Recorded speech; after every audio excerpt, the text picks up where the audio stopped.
De crypto, les infos crypto pour ceux qui n'ont pas le temps. Le jour du jugement dernier, les gars, c'est aujourd'hui les chiffres du CPI de l'inflation. Ça va être publié dans la journée. Je crois que c'est 14h30 avec le décalage horaire. Je me trompe à chaque fois. N'hésitez pas à me le préciser en commentaire et puis on va le découvrir ensemble. Comme ça, on le notera pour la prochaine fois. Et je vous montrerai pas mal de petits indicateurs techniques pour voir où est-ce que sont tous les supports en cas de grosse chute. On va regarder tout ça ce matin et vous allez voir, je vais vous montrer un nouveau support, une trendline, enfin en tout cas une droite ou une courbe que personne ne regarde, que je vais vous montrer ce matin, qui serait potentiellement le nouveau point bas du BTC. C'est dans le programme du jour. Le BTC il est à 19 100 $, on est très stable. Le reste de la map c'est à peu près pareil. On a quand même XRP qui perd 3,3%, Shiba qui retrace de quasiment 3%, Matic quasiment 4%.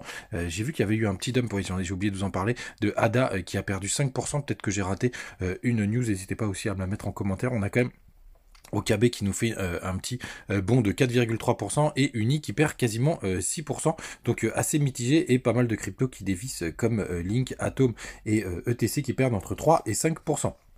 Les gars, du côté du long short ratio, vraiment on a des oscillateurs qui sont assez complexes, puisqu'on a toujours une majorité de personnes qui sont en nombre à 71%. Les open interest sont vraiment très haut, pour le coup. Il y a beaucoup de positions qui sont ouvertes, ça fait longtemps qu'on n'a pas atteint des niveaux comme ça. Donc un nettoyage forcément devrait arriver. Du côté du spot, pour l'instant ça s'est un petit peu calmé, et du côté du funding, donc vous payez pour être en long. Donc vraiment pour l'instant vraiment une grosse majorité de personnes qui sont en longue. Donc les gars, faites bien attention. Du côté donc du CPI, je vais pas revenir sur tout ce que je vous ai expliqué hier, mais c'est à 8h30 pour moi, c'est heure des États-Unis, donc potentiellement que ça va être que ce sera 14h30 avec le décalage horaire. Et ce qu'il faut noter, grosso merdo, je vous refais pas toute l'explication, mais si on a du 8,3 potentiellement, c'est plutôt neutre, bearish, parce que ça veut dire qu'on n'a pas lutté contre l'inflation. La prédiction elle est plutôt vers 8,1. Je pense qu'on devrait s'en rapprocher. Je pense même que le résultat devrait être 8,2, puisque de toute façon on voit d'appeler trufflation que ça n'a pas arrêté de baisser. Tiens, d'ailleurs il y a un pic par rapport à hier, vous voyez ça a pas mal baissé, mais vu que c'est la clôture de septembre, potentiellement je pense qu'on serait vers les 8,2. Alors qu'est-ce que ça veut dire 8,2? Ça veut dire qu'on a quand même réussi à lutter contre l'inflation, mais pas énormément. Donc je vois bien des pump and dump. Pour le coup, s'il y a un dump avant de repartir, il y a des gros nettoyages à faire sous les 18 144, et d'ailleurs c'est un très gros support, c'est là que vous avez la plupart des stops qui sont placés vers les 18 000 $, et je crois qu'il y a un énorme mur.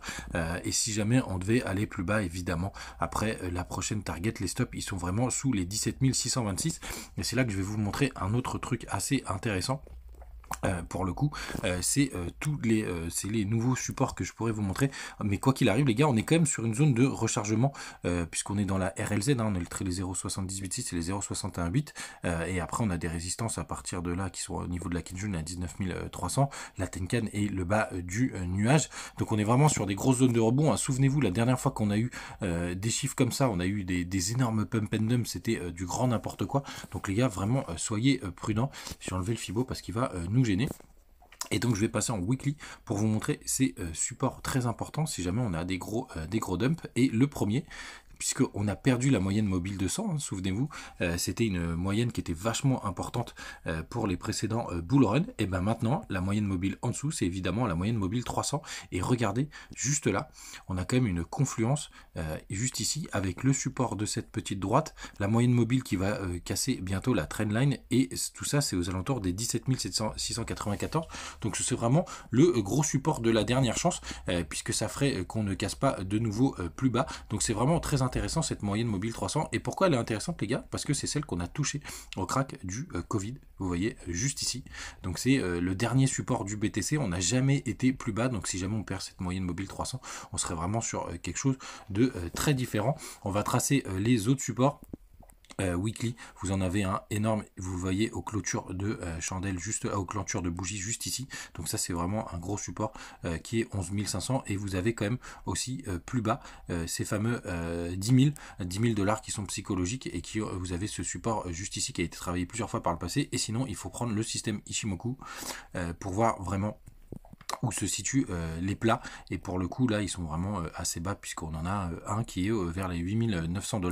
Moi ma target principale, hein, parce que là je vous présente des supports qui sont vraiment très très bas. Pour le coup, pour moi le plus bas du BTC il est vraiment vers les 11 000 12 000 $, hein, je vous l'avais dit dans une vieille vidéo. Je pense pas vraiment qu'on ira en dessous, donc il y a pas mal de zones possibles de rebond. Qu'est-ce que j'en pense moi personnellement? Je m'en fous complètement. Si on va plus bas, je vais recharger comme un cochon des cryptos, donc c'est pas le plus important. Mon scénario, vraiment, pour moi, ce serait vraiment pourquoi pas un petit dump pour nettoyer tout ça. Et si les chiffres sont vraiment mauvais, je vois plutôt un petit pump and dump. Donc mais c'est vraiment assez complexe, hein, les gars. Vraiment, là, c'est de la grosse volatilité, un peu du grand n'importe quoi, hein. Je pense qu'on en reparlera quand ça arrivera.